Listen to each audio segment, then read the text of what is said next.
Merci à toutes et à tous d'être venus ici au Human Talk ce soir. Avant de commencer mon talk, je veux faire juste un petit aparté sur le fait que ça me fait extrêmement plaisir d'héberger les Human Talks ici à Algolia, parce que je suis très flatté qu'on ait mis ma tête sur les organisateurs des Human Talks Paris, mais en vrai, ça fait 3 ans que j'ai quitté Paris et que je n'organise pas trop ici. J'ai organisé les Human Talks à Paris pendant de longues années. On a regardé ça, effectivement, le tout premier talk que j'ai fait sur scène, c'était au Human Talks, c'était en 2014, il y a 10 ans maintenant. Je parlais de web performance. Aujourd'hui, je suis développeur advocate, c'est un peu mon métier de faire des talks dans une boîte Algolia qui est à fond sur la web performance. Donc voilà, les Human Talks ont été une part importante de ma vie personnelle et professionnelle, donc je suis encore très content de pouvoir héberger les Human Talks ici ce soir. Mais ça c'est dit, je suis développeur advocate, j'aide à organiser des événements comme celui-là, mais quand je ne suis pas dans de l'événementiel, où on est dans le partage de connaissances entre devs, je passe beaucoup de temps sur mon terminal à coder différents projets. Je passe beaucoup de temps sur mon terminal. Si je pouvais, je ferais absolument tout depuis mon terminal. Si je pouvais aller sur Internet, regarder des sites Internet depuis le terminal, si je pouvais répondre aux communications Slack, aux emails, regarder des vidéos depuis le terminal, je le ferais. En termes d'affichage, c'est quand même un petit peu limité, donc je peux pas, mais j'aime beaucoup cette manière d'interagir avec la machine. C'est mon IHM, mon interface homme-machine préférée. Parce que je pense à ce que je veux que la machine fasse.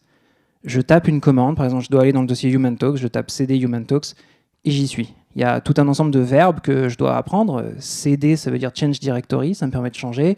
ls, c'est pour lister des fichiers. rm, pour remove un fichier. Donc j'apprends un vocabulaire pour communiquer avec ma machine. C'est quelques lettres à taper. C'est relativement facile.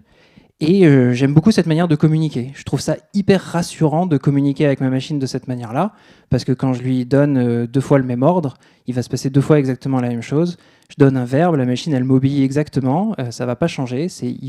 Ça me rassure de communiquer avec la machine de cette manière-là, c'est hyper stable, et c'est ce que j'attends d'un langage de programmation, que ce soit stable et que je comprenne comment ça fonctionne. Et le terminal, c'est en plus extensible. Je peux rajouter mes propres alias, mes propres fonctions, pour lui faire exactement ce que je veux. C'est même fait pour ça. C'est du code qui exécute du code. Donc en tant que développeur, c'est vraiment mon interface préférée pour interagir avec ma machine. Il n'y a pas beaucoup d'interfaces qui permettent de faire ça. Quand on navigue sur un site internet et qui ne nous plaît pas très bien parce qu'on aurait aimé qu'il soit fait différemment, on ne peut pas trop le modifier. On est obligé de subir, entre guillemets, l'interface qui ne nous est pas adaptée dans ce cas présent. Là, avec le terminal, je peux changer pour faire exactement ce que j'ai envie qu'il fasse. Et ça me plaît beaucoup. Ça suit la philosophie Unix, qui dit un petit peu do one thing and do it well, faire des programmes qui font une chose et qui les font bien, et apprendre tous ces verbes pour communiquer avec la machine, moi j'adore.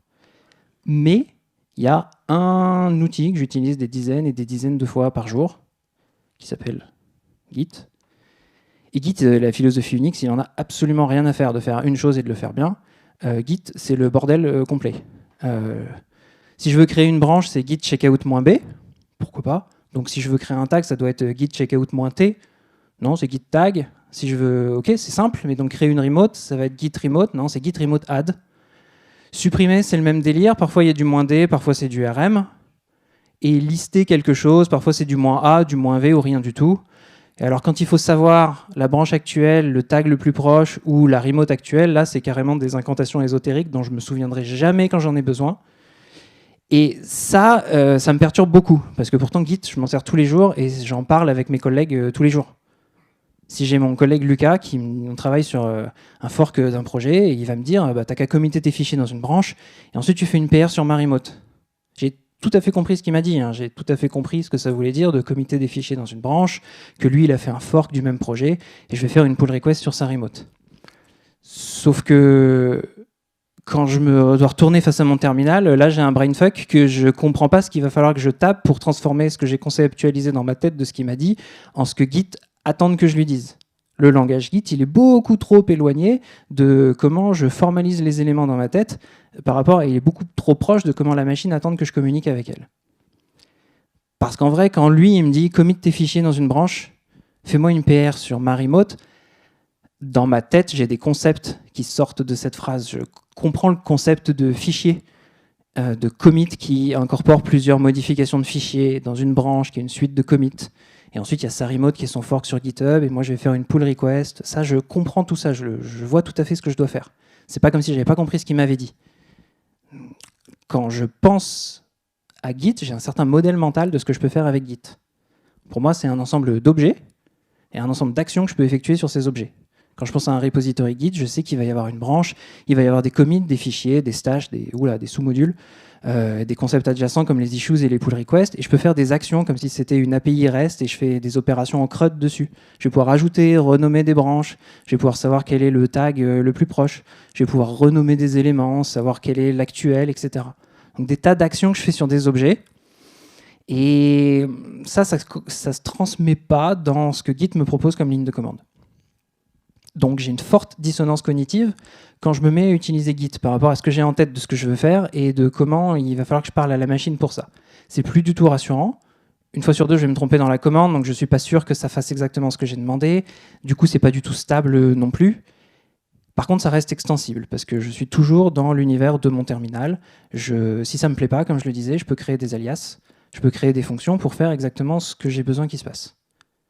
Et c'est pour ça que je me suis créé un peu mon propre dialecte pour communiquer avec Git, qui est beaucoup plus proche du modèle mental que j'ai. Dès que je dois toucher à des branches, je me suis fait un script qui est un wrapper autour de la bonne commande, git branch create pour créer une branche. Git branch current qui va m'afficher le nom de la branche actuelle. J'ai ce système, tout ce qui a trait à Git commence par Git. Ensuite, j'ai l'objet sur lequel je vais interagir, et ensuite, j'ai l'action que je vais faire dessus. Alors j'ai dû écrire beaucoup de scripts, j'ai dû faire plein de recherches pour savoir quelles étaient les bonnes commandes qu'il fallait taper à chaque fois pour faire ça. Mais ce travail, je l'ai fait qu'une fois. Je l'ai fait quand j'ai dû écrire le fichier, et j'ai pas besoin de le refaire à chaque fois que je veux faire une de ces actions. Et comme c'est quand même un peu long à taper, je me fais des alias qui ne sont que en quelques lettres. S'il y a des utilisateurs de Vim dans la salle, c'est un petit peu le même principe que les motions dans Vim. On a une motion pour sélectionner un type d'élément, et ensuite on effectue une opération dessus. Donc là, tous mes alias qui commencent par G, c'est tous mes alias qui ont trait à Git. J'ai un peu le même genre pour Docker, j'ai un peu le même genre pour Yarn, mais je ne rentrerai pas dans le détail. B, la deuxième lettre, c'est parce que je vais faire quelque chose sur des branches. Et la troisième lettre, c'est sur l'action que je vais faire. Donc, G, B, C, Git branch create. J'ai donc la même chose avec des tags. J'ai TC pour créer un tag. Point, c'est pour avoir l'actuel. Point d'interrogation pour savoir si un truc existe. Et R majuscule pour le supprimer parce que je ne veux pas le taper par erreur. Donc ça devient logique maintenant, ça se mappe beaucoup plus rapidement par rapport à la manière dont je pense aux objets sur lesquels je dois effectuer des actions. Donc maintenant, comme c'est beaucoup plus proche du modèle mental, quand on va me dire « commit tes fichiers dans une nouvelle branche, fais-moi une PR sur ma remote », ce que je vais taper c'est gbc, git branch create, le nom de ma branche, gca, git commit all, avec un message de commit hyper descriptif comme on fait tous, et git remote create, le username sur GitHub de mon collègue. Mon script est assez intelligent pour comprendre que c'est un username de GitHub, donc il va savoir déduire le nom de la remote en fonction de ça. Et PRC, create PR, et je lance la PR. Donc le mapping entre la manière dont moi je conceptualise les choses et comment je le tape est beaucoup plus proche de comment je pense. C'est ça que je trouve formidable avec un terminal, c'est qu'il se situe vraiment entre comment est-ce que moi je réfléchis et comment la machine attend que je lui parle, et que je peux l'étendre et l'améliorer pour le situer où je trouve que c'est le sweet spot. Est-ce que je veux que ce soit très proche de comment la machine fonctionne, ou est-ce que je veux que ce soit très proche de la manière dont je pense? Mes alias, ils font peut-être aucun sens à votre cerveau, parce que vous réfléchissez pas de la même manière que moi forcément, mais le système de l'extensibility du terminal vous permet potentiellement de créer des alias qui correspondent à votre propre modèle mental. Et c'est un peu le message que je veux passer dans ce talk, c'est que le terminal, c'est vraiment une interface entre la manière dont on pense et entre nos pensées et la machine, comment on communique avec elle. Et à mon sens, c'est pas à nous d'apprendre à parler le langage de la machine, c'est à la machine de réussir à comprendre comment est-ce qu'on pense. Donc il faut lui enseigner notre propre dialecte sous forme de fonctions, d'alias, etc. pour réellement coller à comment est-ce que vous réfléchissez. Ça vous permet de rester beaucoup plus dans le flow de ce que vous êtes en train de créer, plutôt que d'être bloqué par les outils qui ne veulent pas faire exactement ce que vous voulez. Voilà, je vous remercie. Tu fais un bon cas pour le fait que la plomberie de Git, elle n'est pas intuitive. Et que ces commandes, tu veux faire un truc un tout petit peu différent, les deux commandes n'ont rien à voir, et les défauts sont évidents. Il y a quand même un avantage, c'est que c'est très difficile de faire l'une par erreur quand tu voulais faire l'autre. Alors que je me vois faire GBC et avoir tapé sur C alors que je voulais faire GBD. Est-ce que tu peux nous parler un peu de gestion d'erreurs? Est-ce que c'est des problèmes que tu trouves dans ce workflow? Est-ce que les scripts les gèrent en interne? Ou est-ce qu'il faut juste accepter? J'ai un nombre de commandes qui est limité, donc le nombre de fautes de frappe est limité aussi. sur des opérations qui sont destructrices, comme effectivement le fait de supprimer quelque chose. C'est pour ça que je le mets en majuscule, pour que j'ai moins de chances de faire l'erreur de le taper. Après, parfois, je tape vite et je tape sur la lettre d'à côté. Et j'ai de la chance que cette lettre d'à côté, elle fasse rien, en fait. Mais du coup, je me suis fait un alias qui me rattrape. Même si je tape mal, ça fait quand même le bon truc. Après, ça dépend aussi des arguments que tu vas passer à tes méthodes. Si tu veux savoir quel est le nom de la branche actuelle et que tu lui passes un argument, parce que tu voulais taper une autre méthode, tu voulais supprimer la branche machin, si je capte qu'il y a un argument alors qu'il ne devrait pas y avoir, je peux t'émettre un signal d'erreur. J'ai pas eu d'horreur story à partager sur le fait que j'ai fait une opération que je voulais absolument pas faire. Les petits problèmes qu'il peut y avoir, c'est que tu peux avoir des conflits avec des outils qui existent déjà sur ta machine. GCC, ça existe, donc il faut potentiellement trouver autre chose. Mais c'est pas un outil que j'utilise communément. Et donc, à la rigueur, je peux me mettre le mien override l'autre. Ouais, j'ai une question sur. Donc, du coup, c'est assez cool ton système de 3 lettres qui font l'outil, l'objet et la commande. Comment tu gères les conflits? Genre, si tu as 2 objets qui commencent par la même lettre. C'est ce que j'ai avec les PR. Parce qu'il y a P, ça peut être une PR et ça pouvait être un autre truc, je sais plus ce que c'était.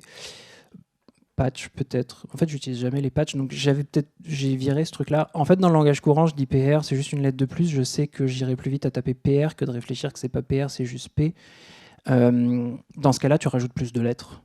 Et en fait, à force de les utiliser, tu te rends compte qu'il y a vraiment des commandes que tu utilises plus que d'autres.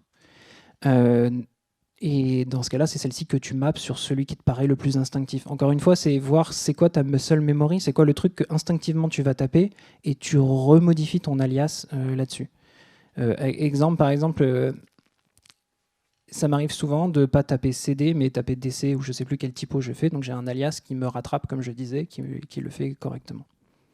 Est-ce que tu as pensé à open sourcer ta méthode et la documenter pour aider les autres, pour ne pas justement que les autres cherchent À une époque, j'avais fait un tout ça. repository que j'avais appelé Vite, parce que c'était un mélange de Vim et de Git, où j'avais essayé de documenter tout ça. En fait, c'était beaucoup trop lié à des tas d'autres trucs qui sont hyper spécifiques à ma manière de travailler, à ma manière de penser dans mes .files. Et c'était un peu difficile pour moi de réussir à faire un truc ouvert à tout le monde et absolument neutre et extensible, alors que j'étais même pas sûr que quelqu'un d'autre que moi ait besoin de s'en servir. Donc c'est dans un repository aujourd'hui, j'ai mes .files qui sont sur GitHub, sur lequel tu peux aller voir comment tous ces scripts fonctionnent et quels sont tous les alias que j'ai fait, mais il n'y a pas un très simple git clone où tu prends que ça. Il va falloir que tu ailles regarder un peu tous mes .files et prendre ce qui t'intéresse. Le .file, ça va être Pixelastic, c'est mon pseudo, et ça s'appelle pas .file, ça s'appelle Orochi, R-O-S-H-I, parce que je nomme la majorité de mes projets open source par des personnages d'œuvres de fiction que j'ai beaucoup aimés, et ça vient de La Horde du Contrevent, un très bon livre que je conseille à tout le monde. Ouais, j'ai une petite question pour avoir utilisé d'ailleurs ton fichier Orochi depuis un petit moment. Moi, j'étais tout content de montrer ça aussi à un moment donné à un stagiaire qu'on a dans l'équipe, et puis qui montre un nouveau truc, qui est un nouveau terminal aussi, Warp, etc., qui inclut un peu d'IA pour générer des commandes. Et lui, il se casse pas la tête, et ça marche. En mode, je veux faire ça, blablabla, comme toi. Il tape sa phrase et ça lui génère la commande. Ouais. Est-ce que tu as un avis là-dessus? Est-ce que tu as testé? Est-ce que c'est des choses que... Quel est un peu ton point de vue sur ces outils-là qui peuvent un peu commencer à popper un peu partout? J'utilise ça aussi. Okay. Pour des commandes que j'utilise rarement, plutôt que d'aller chercher sur Stack Overflow ou d'essayer de lire la documentation de vieux trucs comme SED ou autre, je demande à ChatGPT, j'ai un alias, je me suis fait un alias, c'est point d'interrogation. Et après, je tape ce que je veux à ChatGPT et j'utilise un truc qui s'appelle ShellGPT. C'est un script Python qui interroge directement. Et tu peux le configurer en disant le contexte, c'est je suis un terminal, donne-moi la commande. Et il t'affiche la commande et tu peux la réexécuter après. Copilot fait ça aussi. J'ai Copilot dans Vim qui m'aide un petit peu à faire ça par moment. Donc, tous les outils qui vont te permettre d'aller plus vite à aller à l'objectif de ce que tu veux faire plutôt que de te casser le nez face à tes outils qui ne veulent pas fonctionner dans ton sens, moi je suis pour. J'ai un petit bonus à ma présentation si j'ai le temps. Il y a 3 slides, je ne sais pas où on en est. C'est bon? Ok. Ça c'est comment moi je communique avec le terminal, mais parfois le terminal a besoin de communiquer avec moi. Dans le sens, il y a des tas d'informations. Quand je suis dans un repository, j'ai besoin d'un petit peu de contexte. J'ai besoin de savoir quel est le projet sur lequel je travaille, dans quel dossier je suis, quelle est la branche, le dernier tag, est-ce qu'il y a des issues ouvertes, etc. Donc j'ai des tas de commandes pour pouvoir poser ces questions-là au terminal et qui me répondent. Mais la commande la plus rapide, c'est la commande qu'on n'écrit pas. Donc pour ça, j'ai envie de même pas avoir besoin de taper la commande. Et je veux faire un petit parallèle avec ce qu'on appelle le HUD, le Head-Up Display quand on joue à des jeux vidéo. Il y a la caméra qui suit le feu de l'action de ce qu'on est en train de faire, mais il y a une espèce d'overlay de UI qui est par-dessus et qui est complètement statique et consistant, qui ne bouge pas et qui indique les points de vie du boss qu'on est en train de combattre, nos propres points de vie, notre niveau d'expérience, etc. Des tas d'informations dont on n'a pas tout le temps besoin, mais quand on en a besoin, on sait où regarder pour les trouver.